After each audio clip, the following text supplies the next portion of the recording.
अखन अहाँ सब सुन रहल छी नमस्ते म्यूजिक के शानदार प्रस्तुति।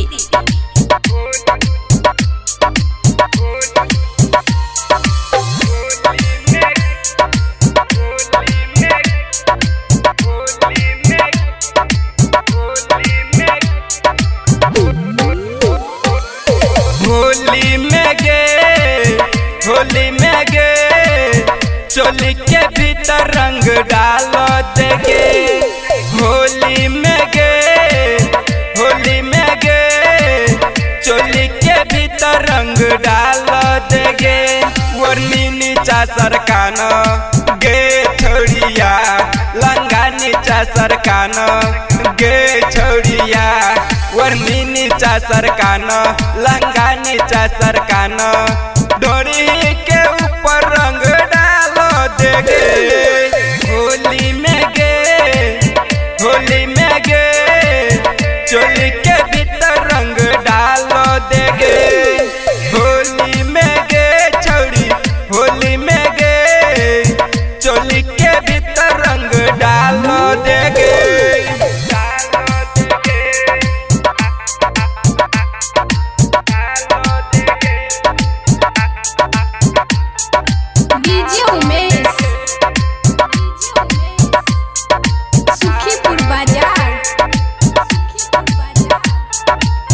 जना तू कबे तेना डल दे बोरंग भुइया लेटा कचा सुता क पलंग। जना तू कबे तेना डल दे बोरंग भुइया लेटा कचा सुता क पलंग।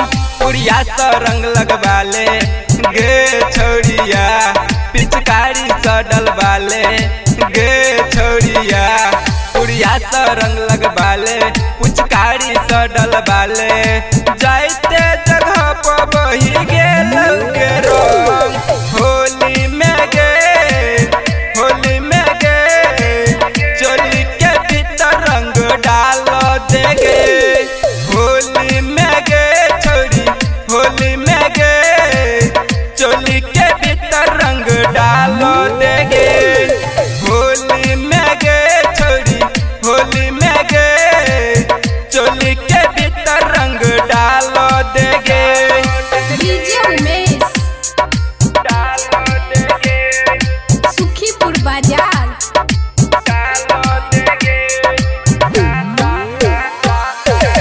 होली के मजा छौरी लुट भर मान अब का संजीत निराला के संग।